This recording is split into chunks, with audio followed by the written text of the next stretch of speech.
He lived in East Lansing, Michigan, and they killed him in East Lansing, Michigan. Really? The grandfather? Yes. And he was just in his 30s when he was killed. Hey, I'm going to jump off topic here for a second, because you mentioned Michigan, Are you familiar with the case of the Reverend Ed Pinkney up in Michigan? No, I don't think I am. Say that again, the Reverend Ed Pinkney. Up in Michigan, he was in Benton Harbor, Michigan. He's an activist of Banco, bhbanco.org, and he was trying to have a mayor recalled over there. So he was having a recall petition. He's 67 years old, and he's been sentenced to 2 to 10 years in this Michigan prison right now by an all-white jury. So this stuff is still happening today in Michigan. Yes, yes. Boy, and I was wondering if you're familiar with the case. Right. So it's also it's unfortunate. Injustice, for anyone is so unfortunate. And one of the things that I stress to my students or any young audience is the importance of compassion, the importance of seeing ourselves as brothers and sisters, under the fatherhood of God, no matter where we're from. That we have to have compassion for anyone who's being treated unfairly, that we have to be the ones to right those wrongs in society. Yeah, I totally agree. Now, what are the ages of your students? Well, they're college students, so they range between 18 and 20. Okay. And what are they saying these days about what's going on in Missouri, in the college down in Missouri? Well, I think that what's happening in Missouri is an inspiration to a lot of young students, just to know that they do have power, and if they see something wrong, that they're able to unite, that they're able to organize, that they're able to set goals. They understand that hashtags don't make them activists, that it's, you make hashtags, you make slogans, but you have to have a goal at the end of all of this. And I think that Jonathan Butler at the University of Missouri just really made such a stand, and he's going to go down in history. 50 years from now, we will find out what all of this meant. What were they able to accomplish? Yeah, and it seems to be like a really grassroots movement that is catching fire, and moving across the different colleges across the nation. That's right. And I think it's really, really great, and that our young people should be applauded, for standing up against injustice. That, we want our children, if they see that that there is injustice in any form, that they're able to stand up, that they're able to unite themselves, that they're able to organize, think, be forward thinkers, and, take a stance. And I think that he should be applauded. Yeah, I hear you. He and all the other young people, who are galvanizing across the nation. Now, back in the 50s and the 60s, when your grandparents were resisting and your dad was resisting, right? Resisting what? Resisting oppression and racism. Okay. At that time, I guess the mainstream media and the general public were very overtly racist and just outwardly saying, no, we don't want to give up our superiority. We don't want to give up and share any kind of equality or any kind of rights with this other race. Mm-hmm. Now today, okay, when you have this thing going on in Missouri, the mainstream media and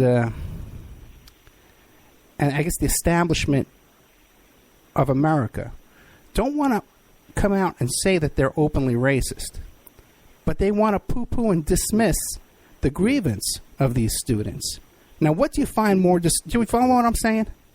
Oh, absolutely. I think, it's just unfortunate. And I think if we're able to acknowledge that we have been miseducated, a nation, a world even, that has been miseducated about, the significant contributions of Africa and and Africans, people of African ancestry during slavery, if we can just acknowledge and learn, the truths of all of these things, of history and so forth, that that there would be much more unity and respect for differences, and if we look at what was, just in this country alone, it was a barren land before the transatlantic slave trade. And so we have all of these people that make these significant contributions, endured trauma, generational trauma, to cultivate the land, to make it what we all have today, that there are advantages that other people were able to have off of the backs of slavery, and just acknowledging that and giving honor to all of those generations that endured what they endured. If we could just acknowledge and I just think that there's so many advances that we can make. I'll give you a perfect example, okay? Mm-hmm. The people who own the oil industry today would not have gotten to those oil wells if those railroads were not built due to slavery. And now they are profiting from that today. Right. Well, it's not just that. It's banking, it's gold, it's just so much. Yeah. Right. You're absolutely right. But they got to it first because they owned slaves, and they got to it first. Right. And all that has to be right. Human life. They owned enslaved Africans who endured, such trauma, generational. They just, they made a significant contribution. Sometimes I talk about the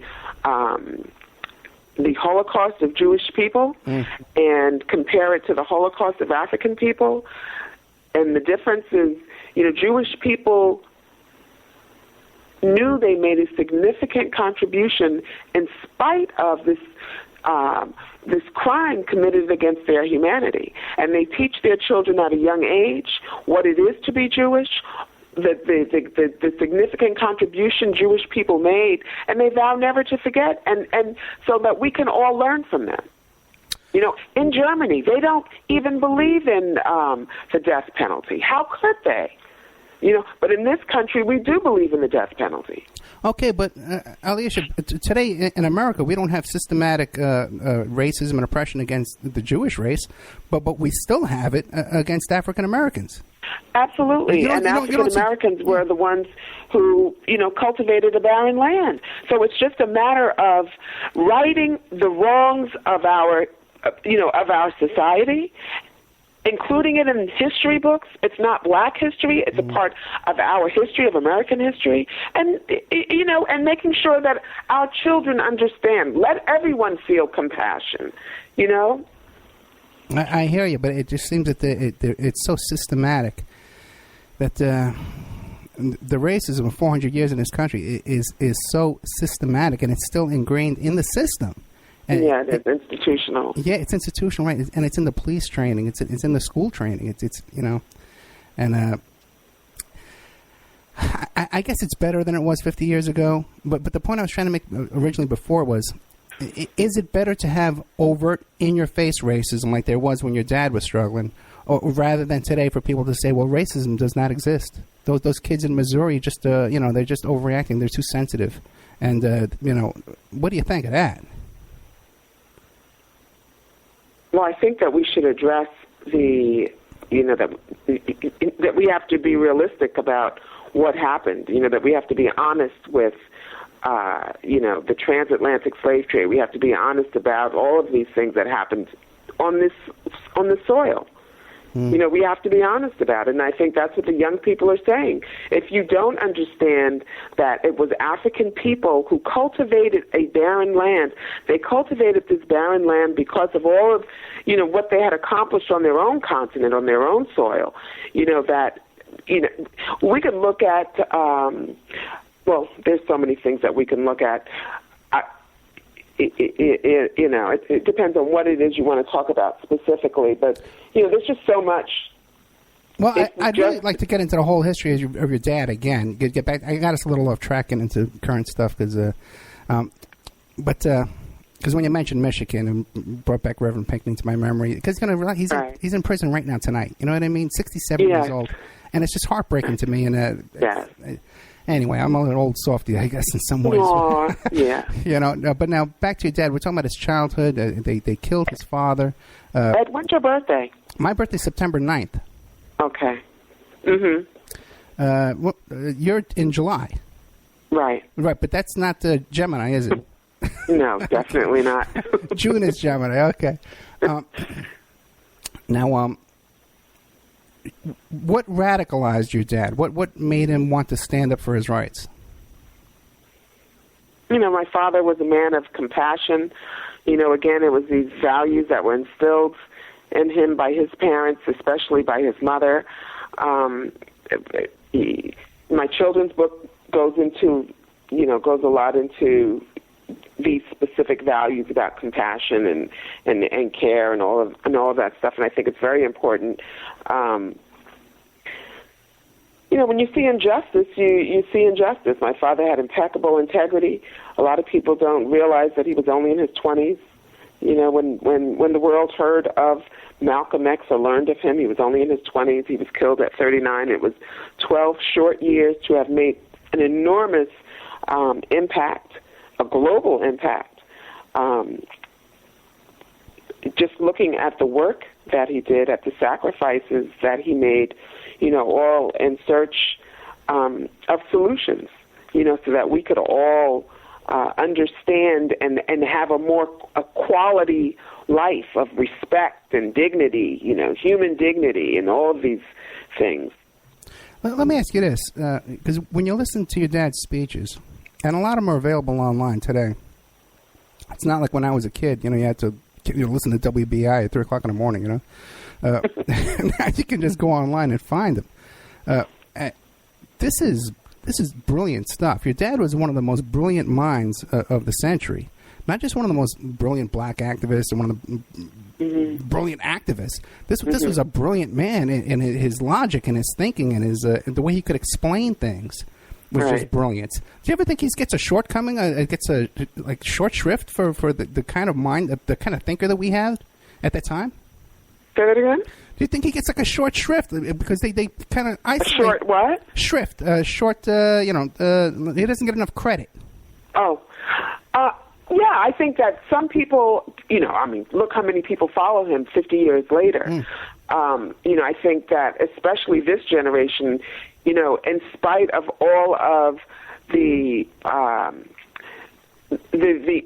incorrect, inaccurate portrayals of him in the 50s and the 60s, that today, you know, young people are able to see that he was reacting to, you know, all of this injustice, and not only was he reacting to it, but that he had, you know, strategies that you know, you get to see, you know, his humanity, you get to see his compassion, you get to see his brilliance, you get to see his just so many great things about him. Yeah, when did you start listening to those speeches? How old were you?